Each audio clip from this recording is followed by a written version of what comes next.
welcome back to another episode of No Waco. This is your host, Debbie.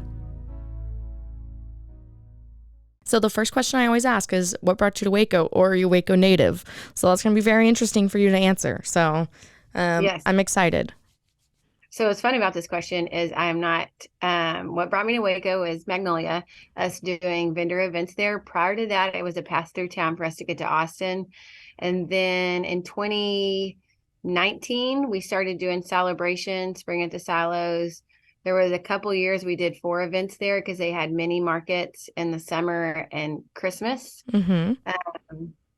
So that's kind of what got me connected into the community of Waco. And then obviously I'm not a Waco native. I'm native to the Wichita Falls area, which is far north Texas. It's not Kansas. That is how I explain it to people. And then now I just commute back and forth. So really those connections. And then I joined a cohort of women business owners from Waco in 2021. And we did that cohort, which is a mastermind type experience with other Wacoans for 2 years. And then we kind of dissolved that cohort once I opened the store.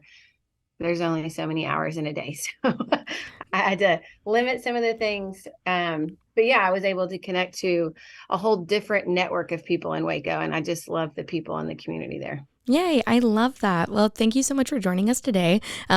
Say who you are and who you're with. Awesome. My name is Kathryn Hager. I'm the owner, founder, creative director, brand strategist, wear every hat possible of Ramble Company. So we are a small batch hand-printed kind of gift store. We not only sell I screen print everything. I'm the primary screen printer. I started in 2009 to pay for my last year of college. I got a marketing degree from the university here in Wichita Falls, Midwestern State. Shout out. And shout out. Grew up on a farm in the area. And so entrepreneurship runs quite deeply in my soul and in my veins. And so, yeah, I've been screen printing since and went full time into Ramble Company in 2015. So I've had a retail store since then. And just last year opened my second location in Waco. Yay. I was about to say, how long have you been here in Waco? So you guys are celebrating a year? No, not until October. Not until October. Yeah, it was a long renovation process. So the building that we are in off 11th Street, it's 11th and Franklin, was completely raw. Wow. So the good part of that was I was able to design the space aesthetically like I had envisioned. The hard part is it took us a long time to get electricity. Completely so we understand didn't that. get power until July. Oh my goodness. Well, Yeah. So, July, you can kind of count as your 1 year for electricity. Yeah, 1 year for electricity for sure.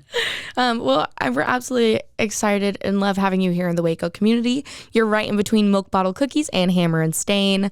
We love those folks over there, and I've had them both come on the show. So it only seemed right having you come on too.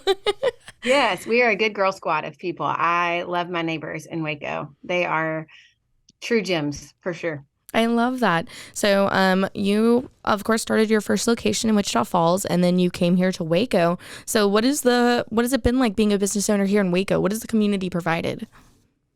Oh, so much support and enthusiasm. What's really fun is we have a lot of followers from our social media, Instagram primarily, who have followed our journey for years. Some of them know me like 6-7 years. And then fly into Dallas, Austin, and are able to come to Waco. And so we get the excitement from out of towners, but I've gotten so much positive support from local Wacoans, and it's really refreshing, to be honest. It's a lot different than Wichita Falls. So yeah, I leave Waco beaming with joy every time I visit. Usually work a ton. I do a lot of day trips so that I don't have to stay the night. But it's wonderful. The community is amazing. I love that. And you actually host a bunch of community events. You do things all the time. So tell me about some of that programming, some of the events you have coming up.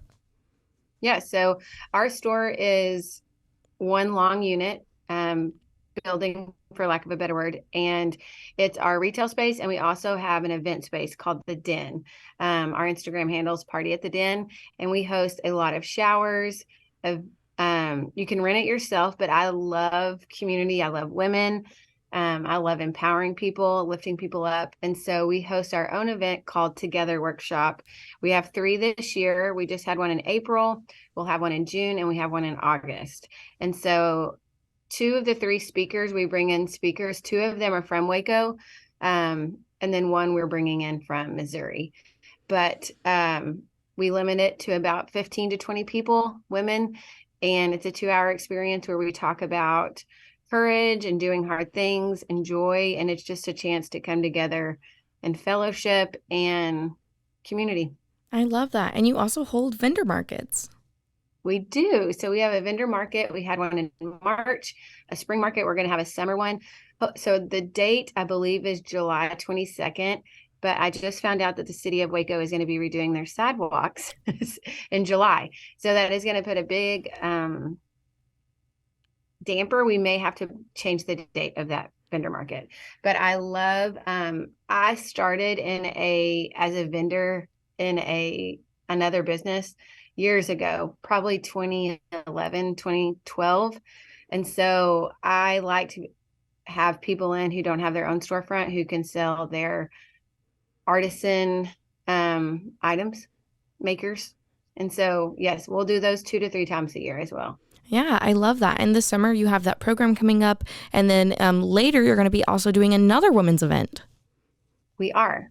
And so, yeah, I think that June and August are the only women events we're doing right now. But then we get to, so recently we did a Waco Moms event. It was my first Waco Moms event. I'm sure y'all's audience is familiar with them. Mm-hmm. It was so well run and organized. And we met, I would say 75% of the people I saw had not heard of our store. So it was a huge networking event, but everyone was so kind. It was so fun. I absolutely love that. Well, with that, we're going to take a commercial break real fast and we'll be right back. Awesome. And now for a word from our sponsors.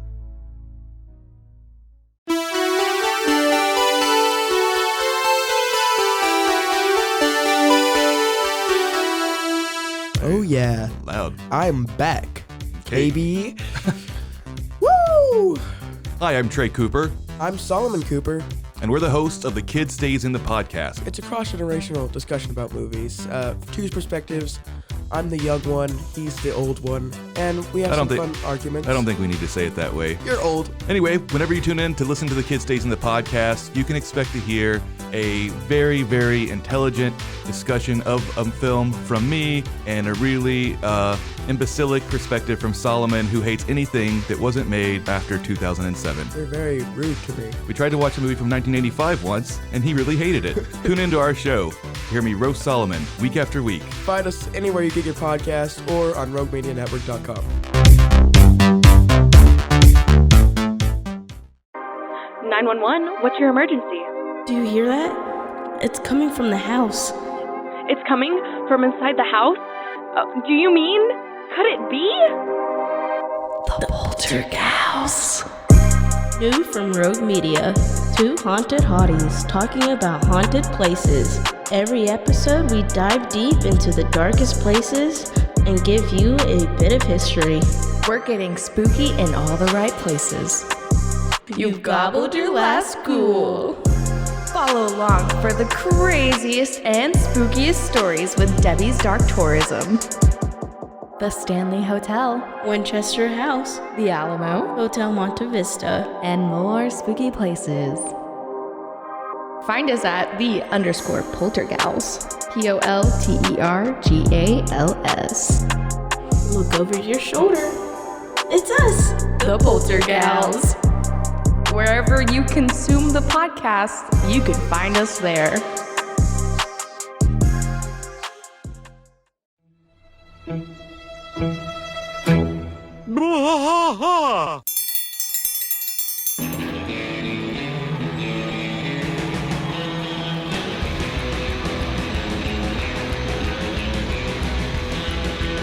What are we doing here, Rusty? What are we going to do? Yep, we're doing the King of the Hill Rewatch Podcast. King of the Hill Rewatch Podcast. Yeah, so we're going to go through one episode at a time. Come along for the ride with us. Come check it out. And give me a good like Dale Gribble quote to go out on. Wingo. Yeah, Wingo. Wingo. All right. Well, join us for the King of the Hill Rewatch Podcast. Deep in the heart of Texas, that drinks his brew and he spits his chew. Deep in the heart of Texas, the TV blares but no one cares. Deep in the heart of Texas, here we go. And now, back to the episode. So, with you coming from Wichita Falls, what is something you love about Waco? I tell people it's the community. It's the Cameron Park, for sure. The amount of amenities in terms of like just, I don't know, there's just so many small businesses. Yes. And it's the small businesses and the things that you can do outside. I love to trail run and hike. So I don't have that here. It's very flat. Not a lot of places to go in Wichita Falls. There are a few, but there's just so much more in Waco. So I love the small businesses. I have like a rotation of about 5 coffee shops and breweries that I like to go to. And then I try to try one new place every time I go because there's just so much here. And it's fun because I've built connections at these places. Like I would live there, but I don't. You know, when you go to the same place all the time, it's very comforting. And Waco makes it easy to feel like I'm not away from home. Oh, I love that. And what is something you would like to see more of in Waco? That's a good question.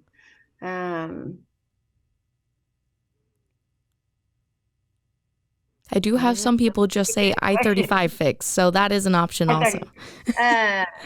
Yeah, so what came to my mind is like a bike share. There's a lot of scooter shares, and I think that I serve on a bike committee here in Wichita Falls. And so I think that it would be neat to have even e-bikes, like a bike share program that people could ride around downtown. Because I have seen all the bike lanes that Waco is working on. And it seems like they're really trying to improve that part of downtown. Yeah, one of the big goals is making our community a little bit more walkable. I know the city is putting in new sidewalks and other things like that both put a damper on the party, but also make our community more safer. And it's just really great to get to see that, especially when Waco historically has not been a walkable or, pedestrian safe community. So I'm glad that you said that. Yeah, I think that is the strip between Franklin, like 11th to 8th on Franklin is not very walkable. There's not a lot of sidewalks. So for those businesses, Chaw Community is a good friend of mine. Absolutely love them. Shout out Devin and Jaja. Yes, shout out to Jaja. I think just having easier ways to walk over there would be neat. I love that. And, we already kind of did it, but I love having a shout out section. Is there anybody you would like to shout out here in the Waco community that's helped welcome you, helped you along your journey? Of course, I also say you can shout out your mom, your dog, or your grandma, all of the above. Yeah. I feel like that's a lot of pressure because I'll probably forget somebody, but there are Michelle Cost is a leadership coach in Waco, and she's amazing. She did our first Together workshop. Grace with Gracefully, she has her jewelry in our store. I'll shout out all my local vendors in the store. Chalk Community for sure. Abby and Omari, who have Pop's Lemonade, they have been great supporters of ours. Sendero, I'm wearing them now, but I love those guys, and I think it's an asset that they're in Waco for sure. Wow, I love that. And then, of course, give us all your social media plugs where you can find more information, where we can find more about you. Yeah, so we actually have 2 Facebook pages. One is at Ramble and Company, and one is Ramble and Company Waco, just so that the Waco community can stay more connected. There, our Instagram is the best place. I show up daily in stories. It is at Ramble and Company. And then we also have a website, shop.rambleandcompany.com. We have a blog, the Ramble Journal. We have a podcast also that we try really hard to stay on top of, but it's been difficult this year, and it is the Ramble On Show. I love that. And I can come on your podcast now. So podcast for podcast. Yes. Well, I love that. One of the questions I love to kind of wrap up with is what is some advice you would like to give other local entrepreneurs or people wanting to start their own business or anything like that? I would say keep at it, keep going, don't give up when it gets hard, learn from your mistakes. Being able to pause and analyze things that didn't go your way versus taking it as a negative. I always see my mistakes as a positive, and be able to not lose the big picture, the why you're doing what you're doing, because that's what's going to keep you going when it gets hard. I absolutely love that. Thank you so much for sharing that today. Thank you so much for coming on. Is there anything else you want to share with our listeners today? No, just come see us, please. We have the best staff in Waco. I'm so proud of our team. We're at 11th and Franklin. All right, perfect. Thank you.